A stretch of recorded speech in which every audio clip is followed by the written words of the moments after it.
wabarakatuh. Perkenalkan, nama saya Rachelia Janesa. Di sini saya akan mempresentasikan Entity Relationship Diagram dari layanan keanggotaan rumah sakit.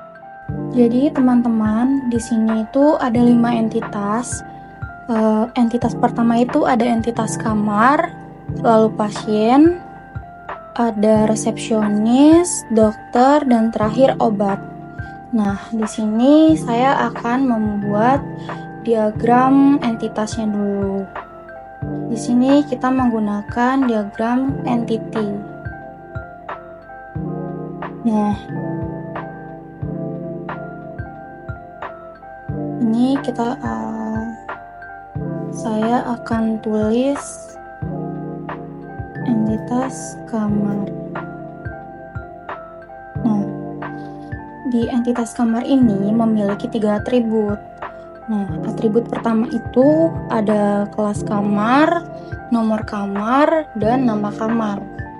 Untuk membuat atribut, kita perlu diagram atribut seperti ini. Ini kita duplikat aja dulu, jadi 3.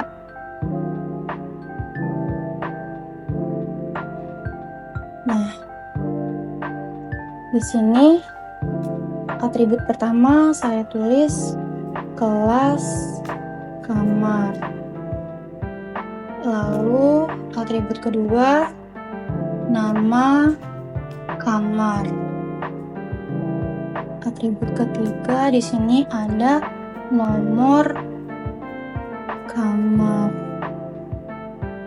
Nah, untuk menghubungkan atribut dengan entitasnya ini, kita menggunakan garis line seperti ini.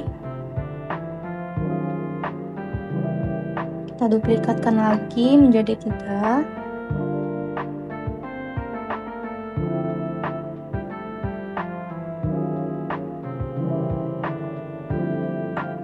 Nah, terus ini kita hubungkan aja garisnya ke diagram entitas dan atributnya. Kita rapi-rapihin aja dulu.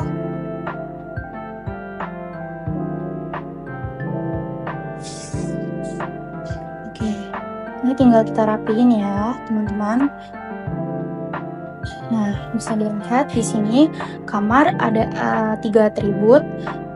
Yang pertama kelas kamar, nama kamar, dan nomor kamar. Selanjutnya, teman-teman, di sini saya akan membuat entitas kedua, yaitu pasien. Sama seperti tadi, kita buat diagram entity lagi di sini. Di sini saya akan tulis pasien. Nah, pasien ini memiliki 4 atribut. Yang pertama itu ada nama pasien, ID pasien, alamat, dan tanggal. Di sini saya akan membuat diagram atributnya. Lalu kita duplikatin aja dulu menjadi 4. Nah, kalau sudah diduplikatkan menjadi 4 seperti ini, kita tulis di sini atributnya ada nama pasien.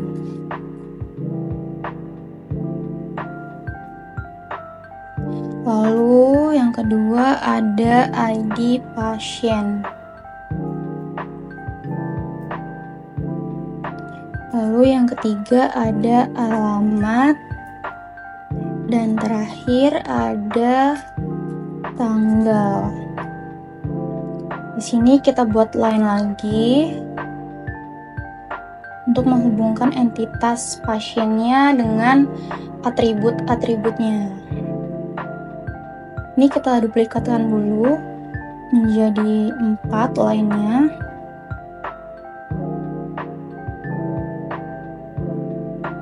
Lalu kita hubungkan. Tarik ke setiap atribut.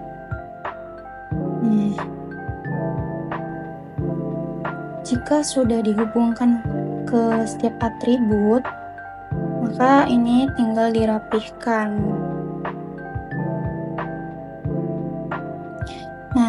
Jadi di sini pasien memiliki 4 atribut, yaitu nama pasien, ID pasien, alamat, dan tanggal.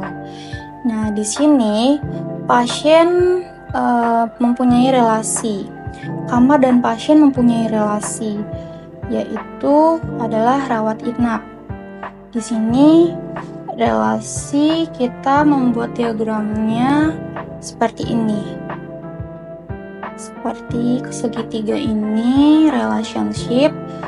Di sini kita buat rawat inap. Nah, jika sudah dibuat seperti ini, kita tinggal tarik dari entitas kamar ini ke relasi rawat inap ini, lalu dari relasi rawat inap kita tarik ke entitas pasien. Nah, seperti ini ya teman-teman. Selanjutnya teman-teman, di sini ada entitas ketiga, yaitu ada entitas resepsionis. Di sini sama seperti tadi, kita buat lagi diagram entity-nya. Di sini saya isi resepsionis. Nah, resepsionis ini memiliki 3 atribut. Yang pertama itu ada alamat, ID resepsionis, dan nama resepsionis. Di sini kita gunakan diagram atribut lagi. Lalu kita duplikatkan jadi 3.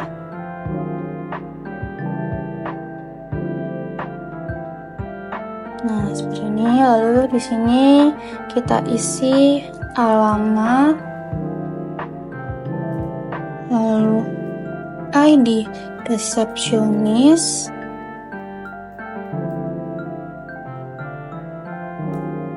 lalu nama resepsionis. Nah, di sini kita gunakan line lagi untuk menghubungkan atribut dengan entitasnya. Kita duplikatkan lagi jadi 3.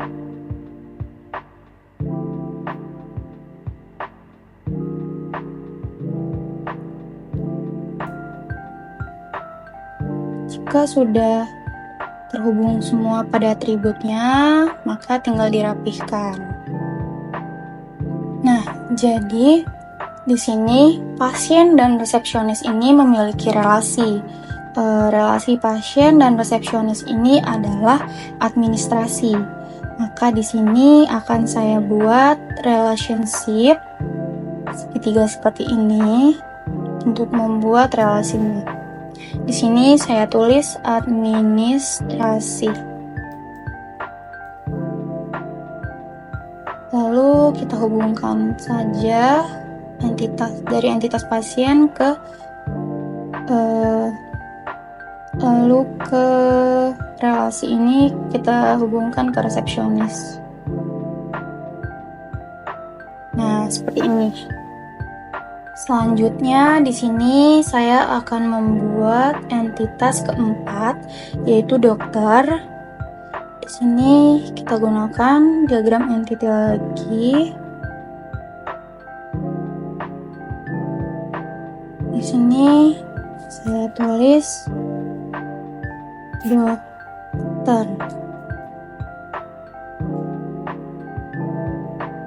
Nah, entitas dokter ini memiliki 3 atribut. Yang pertama itu ada ID dokter, lalu nama dokter, lalu spesialis. Di sini kita gunakan diagram atribut seperti ini lagi. Kita duplikatkan lagi menjadi 3. Nah, di sini saya tulis ID dokter. Lalu di sini nama dokter. Yang terakhir spesialis.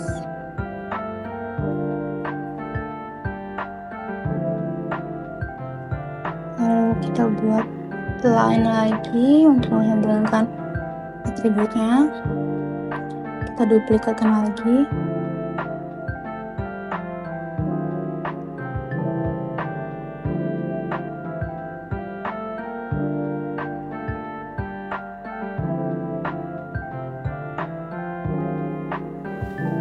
Nah, jika sudah, di sini kita akan membuat relasinya lagi, karena pasien dan dokter ini memiliki relasi, yaitu adalah relasi periksa. Di sini kita akan buat relationship-nya. Di sini saya isi periksa. Ini tinggal kita hubungkan.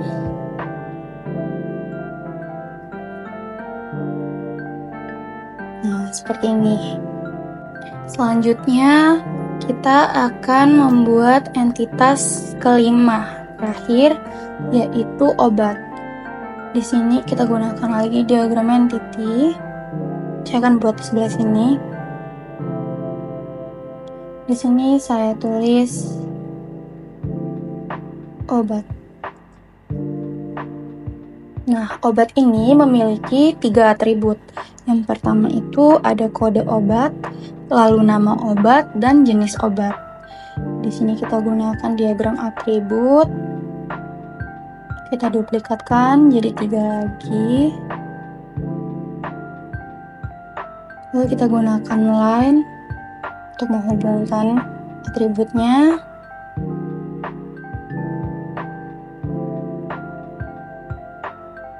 Sini saya duplikatkan lagi aja jadi 3.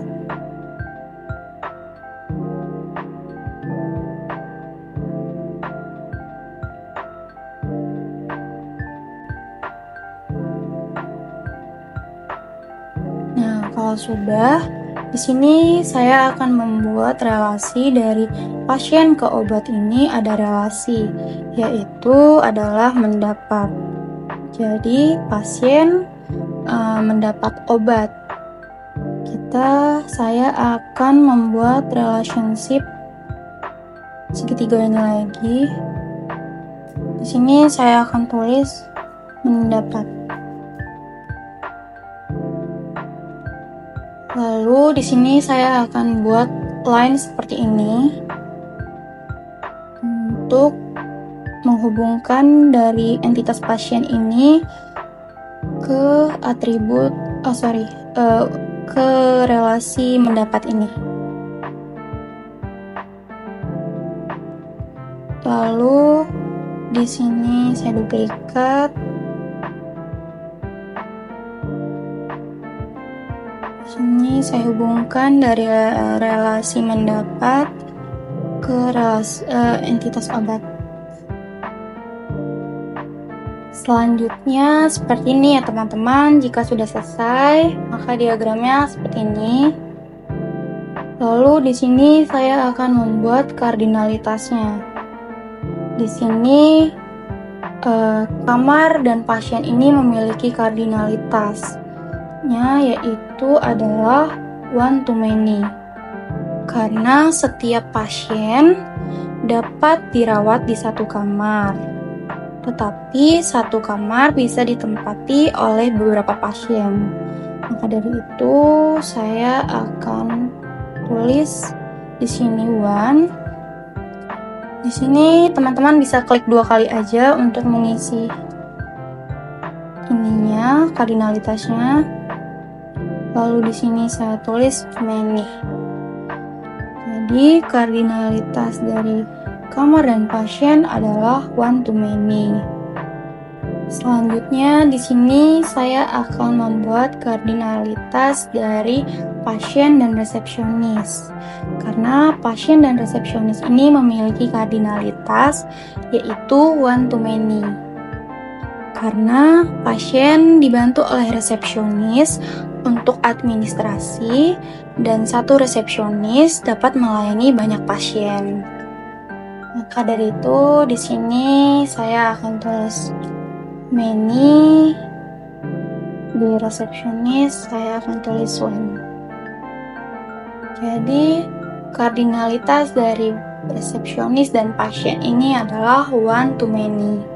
Oke, selanjutnya di sini saya akan membuat kardinalitas dari pasien dan dokter. Karena dokter dan pasien ini memiliki kardinalitas yaitu adalah many to many.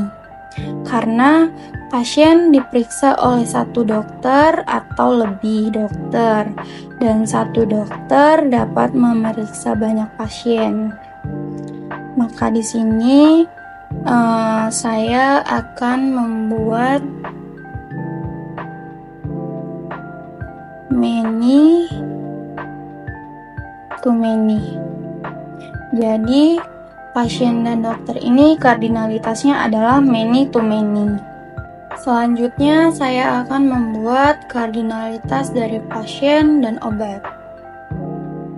Nah, di sini kardinalitas obat dan pasien ini adalah many to many karena setiap pasien dapat menerima lebih dari satu jenis obat dan satu jenis obat dapat diberikan kepada banyak pasien.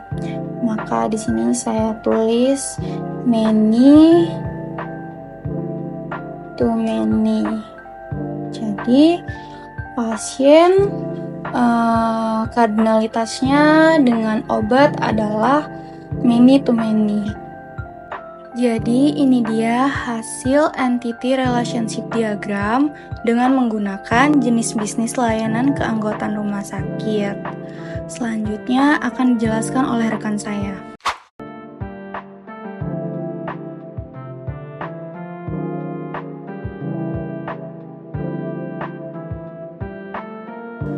Selanjutnya di sini ada diagram berbeda.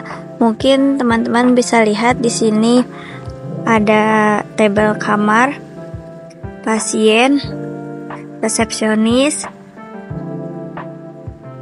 Row-nya kita hapus dulu. Dokter dan obat.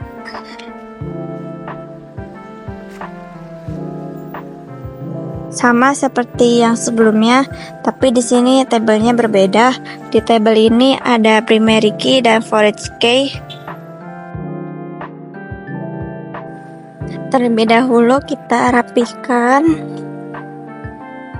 apa saja yang akan dimasukkan.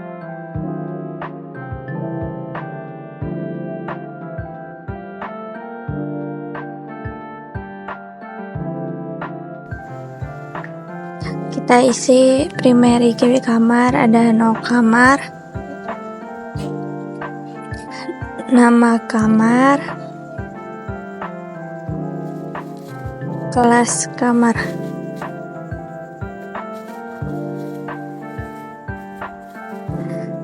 Pasien, primary key-nya ada ID pasien, foreign key 1, nomor kamar, foreign key 2, ID dokter, foreign key 3, ID obat. Kode obat. Nama pasien, alamat dan tanggal. Resepsionis, primary key-nya ada ID resepsionis, foreign key-nya ada ID pasien.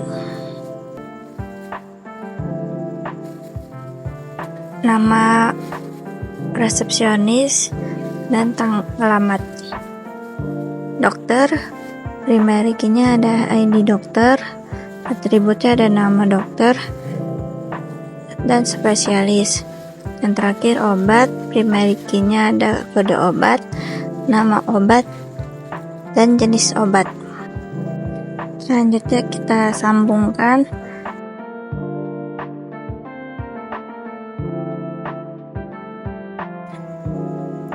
Kita beri warna agar lebih menarik. Selanjutnya akan dijelaskan oleh rekan saya. Selanjutnya kita akan membuat database. Pertama buka SEM, klik start di bagian 1 dan 2, lalu buka comment, ketik cd.2, lalu sampai tidak ada user.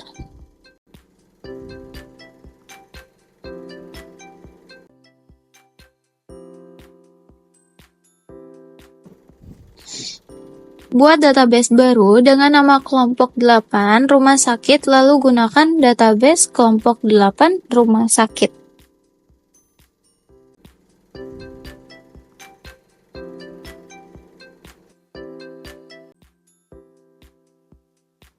Selanjutnya kita akan membuat tabel pasien yang menyimpan informasi tentang pasien. Tabel ini memiliki kolom ID pasien sebagai kunci utama, nama pasien untuk nama lengkap pasien, alamat untuk mencatat tempat tinggal pasien, tanggal untuk mencatat tanggal masuk pasien. Kita menambahkan data 3 pasien, yaitu Andi, Budi, dan Citra.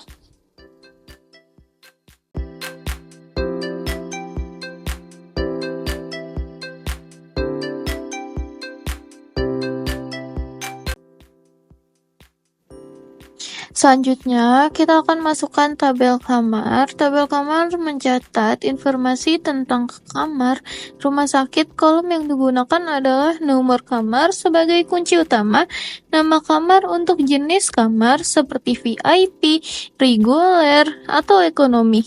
Kelas kamar untuk klasifikasi kamar. Data kamar meliputi 3 entry, nomor 101 untuk VIP, 102 untuk reguler, dan 103 untuk ekonomi.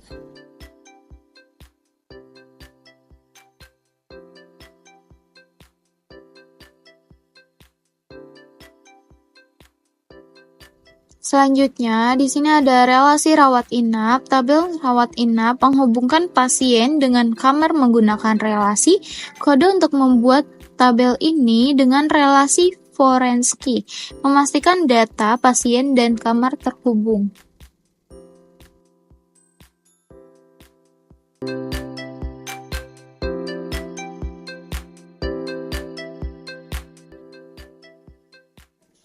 Selanjutnya, kita akan memasukkan tabel obat.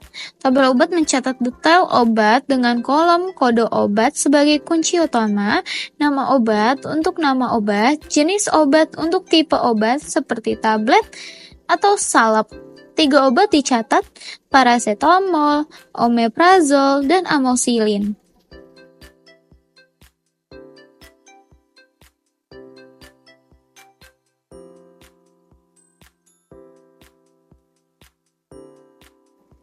Selanjutnya, kita akan memasukkan tabel dokter. Tabel dokter mencatat informasi tentang dokter dengan kolom ID dokter sebagai kunci utama, nama dokter untuk nama lengkap dokter, spesialis untuk spesialis seperti psikolog, bedah, atau penyakit dalam. 3 dokter dicatat, Dokter Siti, Dokter Budi, dan Dokter Citra.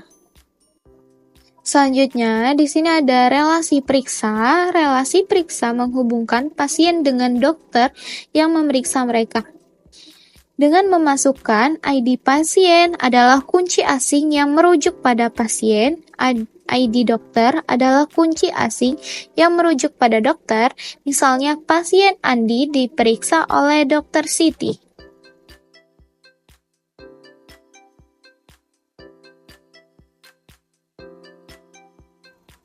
Selanjutnya, kita akan masukkan tabel resepsionis. Tabel resepsionis mencatat staf yang menangani administrasi pasien. Kolom meliputi ID resepsionis, nama resepsionis, dan alamat.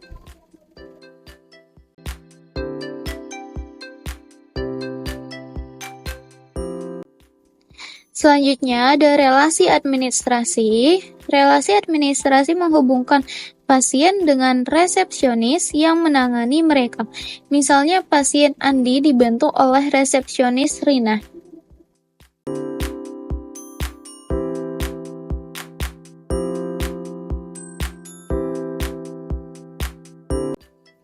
Selanjutnya ada relasi mendapat. Terakhir, tabel mendapat menghubungkan pasien dengan obat yang mereka terima. Misalnya pasien Andi menerima paracetamol.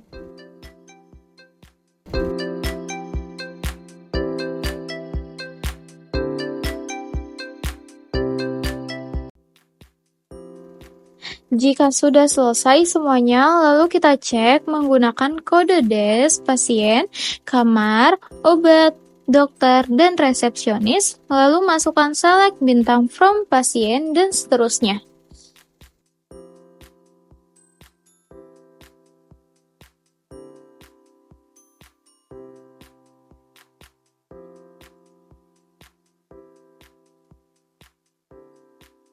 Sekian dari kelompok 8, terima kasih.